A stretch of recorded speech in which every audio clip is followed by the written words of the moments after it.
A very good evening and welcome to the news tonight here on Rajya Sabha TV. I'm Tracy Shilshi, and in the next 30 minutes I'll be getting you the day's top stories from India and across the world, starting with the headlines. David Coleman Headley deposes in the 26/11 Mumbai attack case via video conferencing, says Pakistani terrorists attempted to attack the city twice before November 2008 and he made 8 visits to India to scout targets.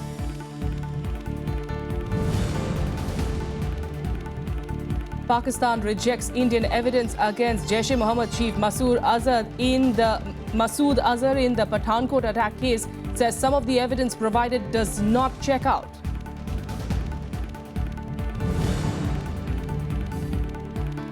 TRAI rules in favor of net neutrality, issues regulation barring service providers from offering or charging discriminatory tariffs for data services based on content.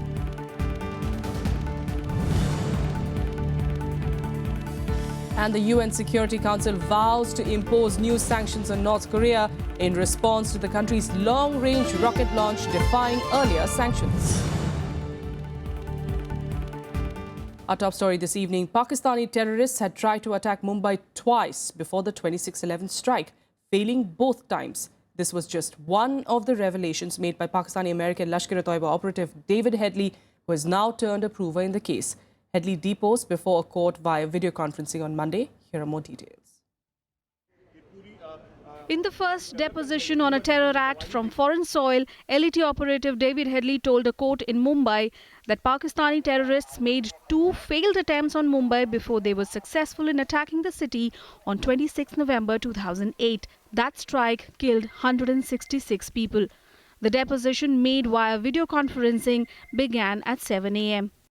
It appears from today's testimony of Mr. Headley that LET had a well-planned to attack India on the various parts and to commit terrorist activities. Headley made it very clear that Lashkar-e-Toiba is a militant organization working in the Pakistan. So I did probe him as to, before the 26th November, did LET had made any attempt to attack Mumbai? And immediately Headley replied that he was told by one Mr. Sajid Mir, who was his handler, that there were 2 unsuccessful attacks prior to 26th November. And the first attack was September 2000 and October 2008. I think his Indian connections, which have not come to the fore till time, they would become apparent. And as it is said that David Headley repeatedly came to India, he had many accomplices. Headley, who has been made an approver in the case, admitted that his main contact in LET was Sajid Mir, another accused. Headley came to India 8 times, 7 before 26/11 and once after that. On these visits, Headley drew maps, took videos and scouted several targets. उन्होंने सिर्फ इतना ही कहा है कि मैं हाफिज सईद के कहने पे मैं LET का काम किया हूँ, और उन्होंने ये भी बताया कि इस घटना के पहले 26/11 के पहले 2 और कोशिश हुए थे जो असफल रहे, और यही 10 लोग जो 26/11 को आए थे वो 2 बार पहले भी आ चुके थे, लेकिन उस समय उनका जो प्रयत्न था वो असफल रहा. Some information given by David Headley also reportedly points to the involvement of Pak spy agency ISI. Mr. Ali had introduced him with Major Iqbal. Now it has come on the record that Ali and Major Iqbal, they are ISI guys, and they allowed him to be free from that case. This is an information which we sought. We have further sought the information from him that in the leadership course, who had taught you? Then he said that Hafiz Saeed, who is the founder of Lashkar-e-Toiba, he further said that Zakir Rahman Lakwi taught me. So it is clearly seen that there is a close nexus between ISI and LET. That is what has been gathered from the revelation made by Mr. Headley. The question is whether Pakistan will call David Coleman Headley for deposition in its own court. If it does, it will be really considered that Nawaz Sharif is serious against terrorism. Headley, who is currently serving a 35-year prison term in the US for his role in the terror attacks, changed his name from Dawood Gilani to David Coleman Headley in 2006 as he wanted to enter India with an American identity. The court is also currently trying key plotter Abu Jandal, who is facing trial for his alleged role in the terror attacks. Bureau Report, Rajya Sabha TV. Well, Pakistan's yet to respond to Headley's revelations, but in another terror attack case, after giving assurances to nail the culprits of the Pathankot airbase attack, Pakistan has rejected evidence given by India against Jaish-e-Mohammed chief Masood Azhar. In fact, Pakistan has rejected India's claim about Azhar being the mastermind of the attack. Pakistan says that there is no evidence that the JEM chief was involved in last month's deadly attack at the Pathankot airbase. India had submitted evidence to Pakistan, but Islamabad now says that some of the material, including phone records of who the terrorists called, does not check out. India is yet to respond to the latest development, but this adds up to Pakistan's pattern of letting terrorists who've targeted India off the hook. We'll keep an eye out on developments there. But in another news coming in today, India's GDP grew at 7.3% in the October-December quarter. The numbers show that India's economy is expanding faster than the 6.8% growth posted by China in the same quarter. However, there's been moderation in the growth compared to the September quarter, when GDP growth hit 7.4%. The rise in domestic demand witnessed during the festival season supported the growth, even as global headwinds had an adverse impact on manufacturing and exports. The data released by the Central Statistics Office also projected Indian economy to grow at 7.6% in 2015-16. What it reflects is that the policies and the reform measures which the government has undertaken over the last 1.5 years or so, that they are, I think, beginning to show results. The process of reforms and the process of policy initiatives, all that will continue. And especially satisfying and noteworthy is the growth in industries, the industrial growth, with special focus on manufacturing. Agriculture, yes, continues to be a matter of concern, that we know because of 3 years of consecutive drought. Yes. But overall the numbers are, the direction of the numbers are very positive, and that is, I think, something which we should make note. So the Telecom Regulatory Authority of India, or TRAI, has issued regulations in favor of net neutrality, ruling against differential pricing. On Monday, TRAI issued the Prohibition of Discriminatory Tariffs for Data Services Regulations 2016. These regulations bar service providers from offering or charging discriminatory tariffs for data services on the basis of content. The regulations that come into effect immediately, however, allow service providers to reduce tariff for accessing or providing emergency services. The authority will also levy 50,000 rupees a day for penalty for discriminatory tariffs charged by service providers. TRAI may review these regulations after a period of 2 years. The regulations come in the backdrop of an outcry against models like Facebook's Free Basics that violate the principle of net neutrality, as it restricts access to free, open internet.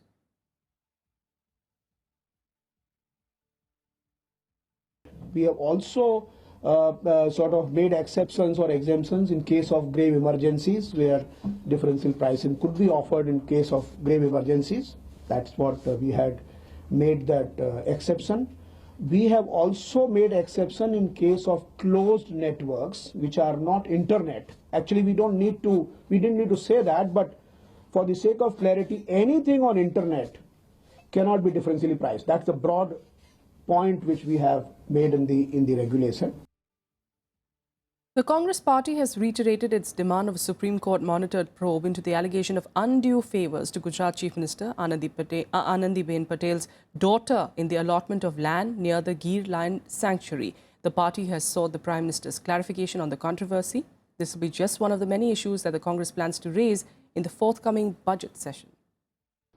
Who is benefiting by the flagrant violation of the Environment Protection Act and the Wildlife Act?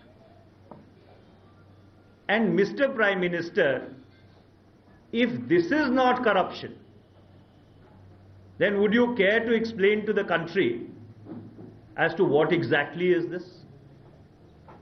And therefore we would like to reiterate that this is a fit case for a court-monitored investigation. Congress party upped the ante against the ruling BJP on Monday by repeating its allegations against the Gujarat CM. The party alleges that Anandiben Patel gave undue favours to her daughter in the allotment of land near Gir Century. The main opposition party also made it clear that it will raise this and several other issues in the forthcoming budget session. There are substantive issues which have been raised, and there are no answers on those substantive issues. The government tries to browbeat the opposition by making the charge of disruption. It is the responsibility of government to run parliament. It is their responsibility to reach across the aisle and try and establish a modus vivendi, which then creates a situation which is conducive for the appropriate and the proper functioning of the House. And the Prime Minister has completely and absolutely failed to show that statespersonship. The government, meanwhile, has urged all political parties to ensure smooth functioning of Parliament during the budget session, saying it was willing to discuss all issues. मेरा विनती ये है सभी political party से session को चलने दीजिए, parliament को चलने दीजिए। लोकतंत्र में डिबेट, डिस्कशन, डिसाइड ये 3 प्रिंसिपल्स हैं और वो होने दीजिए। आपका कोई आपत्ति है, कोई मुद्दा है, मुद्दा उठाइए। कोई भी चीज उठाने में कोई संकोच नहीं है। हर एक विषय के बारे में चर्चा करने के लिए, समाधान करने के लिए हम तैयार हैं। Just last week, Prime Minister had attacked the Congress party, saying one family was not letting the Parliament function smoothly. This had led to a prompt rebuttal and a war of words between the government and the main opposition just 2 weeks before the start of the budget session. Vishal Dahiya, Rajya Sabha TV, Delhi. Onto the national capital in breakthrough at last on the 13th day of the MCD workers' strike that has raised chaos in the capital on the sanitation front. The workers called off their strike today on assurances of receiving their salaries in the next 2 days, but their fight isn't over just yet. Here's more. It's over, at least for now. Delhi can breathe a sigh of relief, or at least a temporary one. After a full 12 days, sanitation workers of Delhi's 3 municipal corporations agreed to go back to work. This after the corporations told the Delhi High Court that wages have been released, assuring that the workers would get them in the next 2 days. Corporation से undertaking ली है कि अगर 2 दिन के अंदर salary इनकी सबकी reimburse होती है तो जितनी एसोसिएशंस हैं दिल्ली की वो स्ट्राइक कॉल ऑफ करेंगी। तो उसमें सारे लीडरान मेरे साथ खड़े हैं, इन सब ने अंडरटेकिंग हमने कोर्ट में दिया है कि टेम्परेरी मेजर्स के लिए हम 2 दिन के लिए कॉल ऑफ करते हैं। But there is a caveat. Work is to continue till the next court hearing on Wednesday on issues of payment of other arrears and unification of the corporations. A lot will depend on their demands going through there. Court ने आदेश दिए हैं कि 2 दिन के अंदर salary कर दी जाएगी। अगर 2 दिन के अंदर सैलरी कर जाएगी तो 10 तारीख को फिर कोर्ट में हाजिर होंगे। कोर्ट उसकी रेख देख में आदिया हुआ है। हम कोर्ट का आदर करते हुए हम तमाम सफाई कर्मचारियों से अपील करते हैं अब वो हड़ताल तोड़ के अपनी ड्यूटियों पे चले जाए। Earlier on day 13th of the strike, MCD workers continued their protest at Deputy Chief Minister Manish Sisodia's house. The Delhi government had released 693 crore rupees to the corporations, but the protesters are demanding a permanent solution to wages issue. Bureau Report, Rajya Sabha TV. And let's take you through some more national news updates in Nationwide. The army today recovered the body of one of the 10 soldiers who were buried in the snow after an avalanche in Siachen. 10 soldiers died under massive snow after the avalanche struck their high-altitude military post last Wednesday. Army teams have been sifting through the huge mass of ice to find the buried soldiers. Kapu leader M. Padmanabham and his wife's indefinite fast demanding reservation for their community has entered the 4th day. Meanwhile, the Andhra Pradesh government is continuing talks to convince them to call off the protests. The Kapu leader is demanding inclusion of the community in a list of backward classes and reservation in education and jobs. They're also seeking a 1,900 crore rupees loan for a Kapu corporation. A Hyderabad court today granted bail to AIMIM chief Asaduddin Owaisi after he surrendered before the police in a case relating to an attack on a Congress leader. Owaisi allegedly led a mob that attacked the senior Telangana Congress party legislator during the recent municipal corporation elections. Police had arrested 6 accused in the case and they were all released on bail. At least 4 people suffered injuries trying to capture a leopard which had strolled into the premises of a school near Bengaluru. Forest officials and local police had launched an operation to capture the big cat.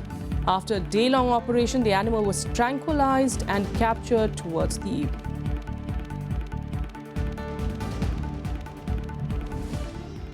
All right, with that, a quick break here. We'll be back with international news in a bit. Stay with us.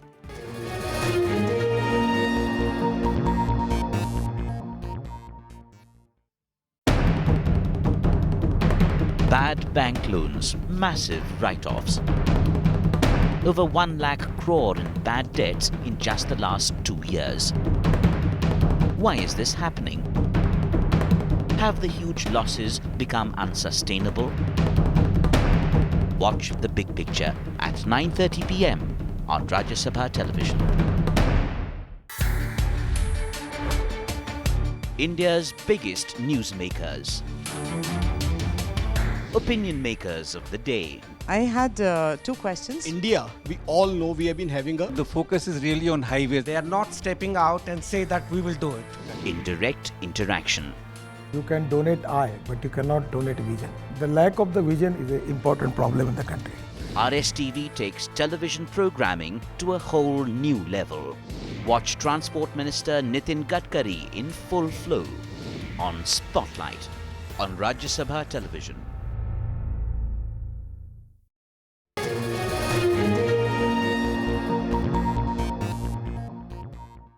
Welcome back. Let's get you some international news now. And at least 24 migrants have in fact died off the Turkish coast trying to reach the Greek island of Lesbos.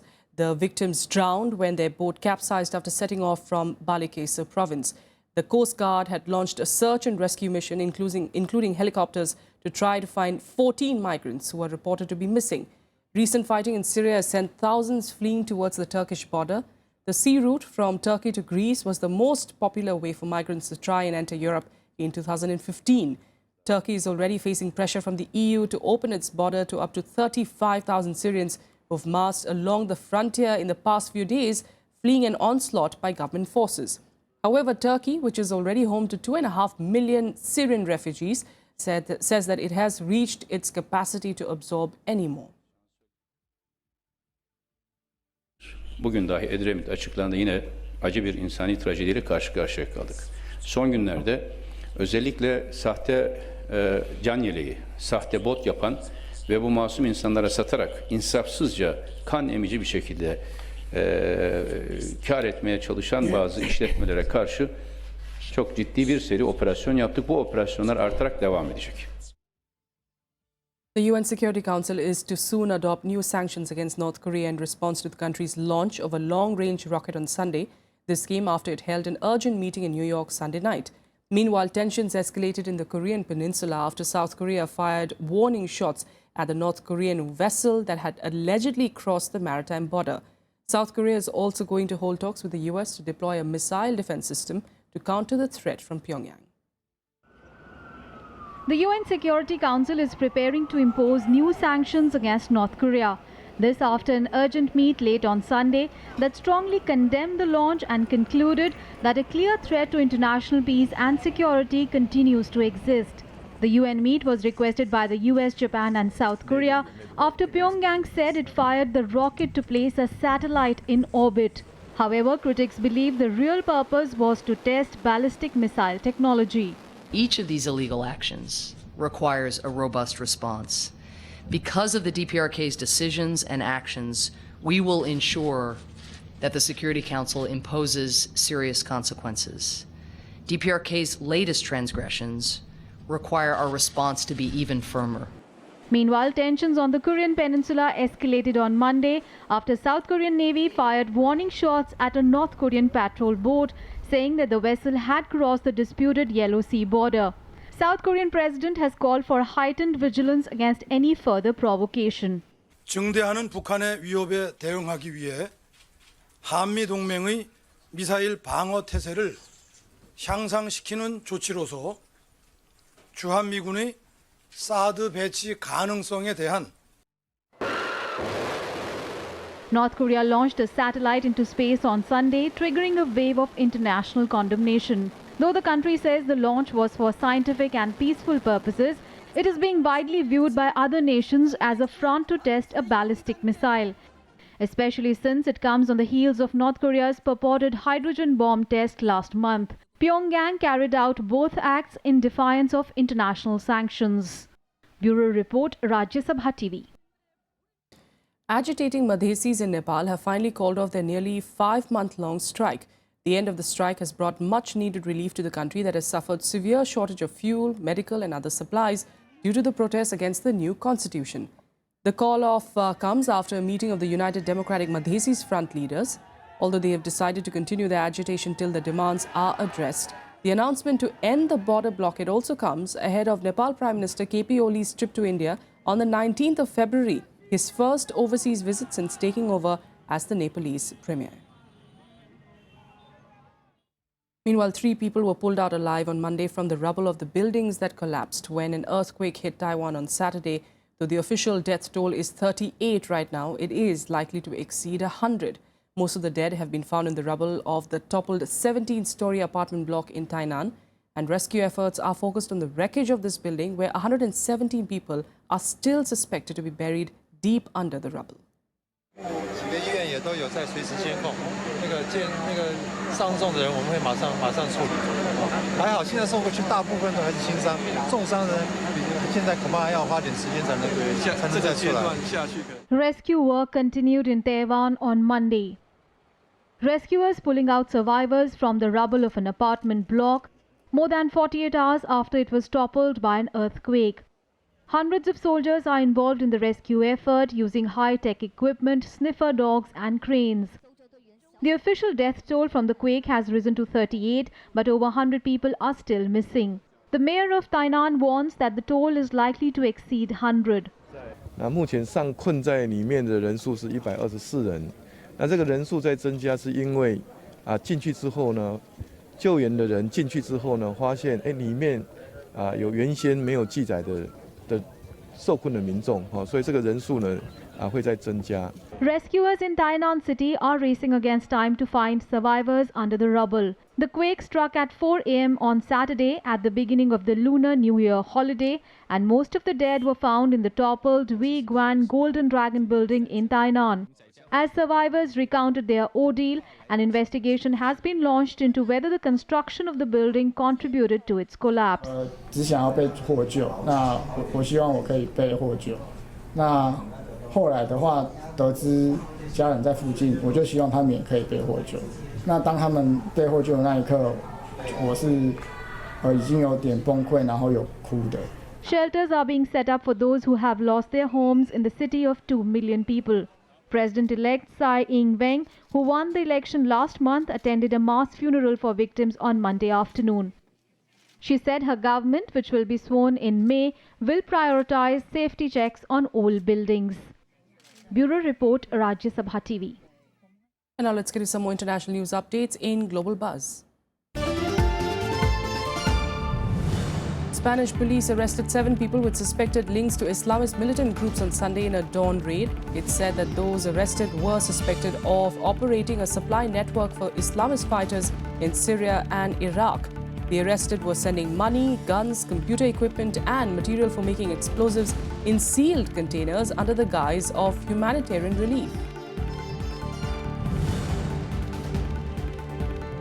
A suicide bomber attacked a bus carrying Afghan army personnel in northern Afghanistan today. The Interior Ministry put the number of wounded at 8, while a spokesperson for the Balkh province governor said that 14, including 3 women, had been injured.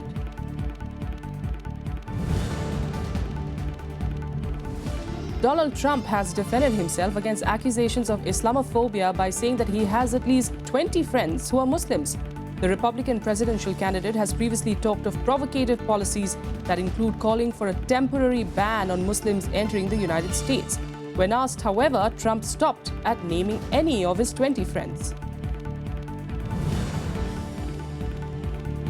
Visitors flocked to Beijing's Baiyun Temple early Monday morning to pray for good luck on the first day of China's Lunar New Year. Also known as the Spring Festival, the Lunar New Year celebrates the beginning of the plowing season and the coming warmer weather. Thousands of Chinese around the world are celebrating the day, hoping for an auspicious Year of the Monkey.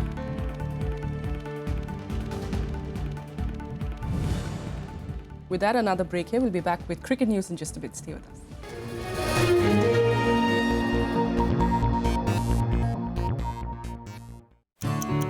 That clock ticked through the night. So much happened as you slept. So much you missed.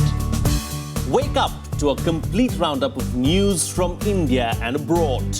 Politics, strategy, business, sports. Keen analysis to kickstart your day. Watch Breakfast News weekdays at 8 a.m. on Rajya Sabha television. All the parties, they are looking for political marriages at the moment. They are trying to enter into some kind of an alliance. But yours is the only party which is focusing you as the chief ministerial candidate. In this election, we are the one who will allocate the seats, and that's not going to be the opposite leg. Another reality of your party is that it is seen as a very casteist party. DMK is the only party who has done maximum for the Dalits than any party in Tamil Nadu. Watch To The Point with PMK leader Dr. Ambumani Ramadas only on Rajya Sabha television.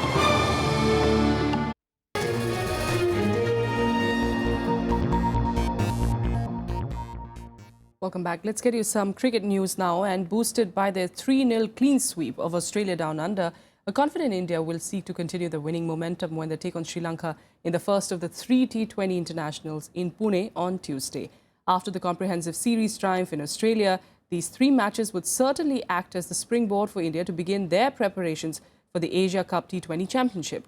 Asia Cup begins in Bangladesh later this month and the World T20 in March-April in India. India will also look to win the T20 series to retain their #1 positions in the ICC T20 Championship table. The hosts will definitely miss their Test captain Virat Kohli, though, who has been rested before the more important Asia Cup and the World T20 events. And Sri Lanka will also be without their regular T20 captain Lasith Malinga and Test skipper Angelo Matthews for the entire series. And now let's take a look at all the other sporting action in SportsBeat. On the 4th day of the South Asian Games, India bagged 3 gold medals in archery and 1 each in weightlifting and cycling. In archery, the men's, women's and mixed compound teams won gold medals. Kavita Devi claimed the top honours in the women's 75kg weight category. India now has 35 gold, 12 silver and 3 bronze medals and is at the top of the medal tally.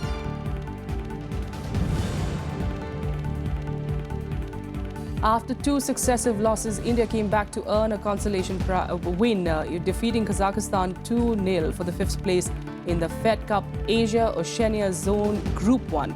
After Prerna Brahmri won the opening singles match, Ankita Raina outclassed Yaroslava Shevadova in straight sets for India's win. Earlier, India lost 1-2 to Japan and 0-3 to Thailand. In the World Group, defending champions Czech Republic defeated Romania 3-2 to book their place in the Fed Cup semi-finals. Romania took a 2-1 lead, but the defending champions came back to win the reverse singles and the doubles tie. The Czech Republic will now face Switzerland in the semi-finals, which will take place in April.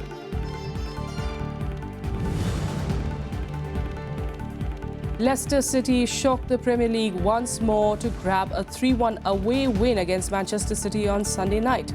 Robert Hood's double and a Riyad Mahrez goal helped Leicester City top the table. With the win, Leicester extend their lead to 6 points and kept their dreams of a fairy tale title alive.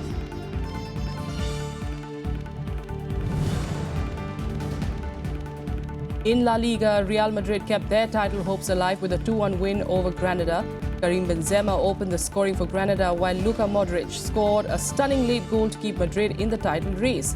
Real are in 3rd place, 4 points behind Barcelona, having played a game more than the Catalan side.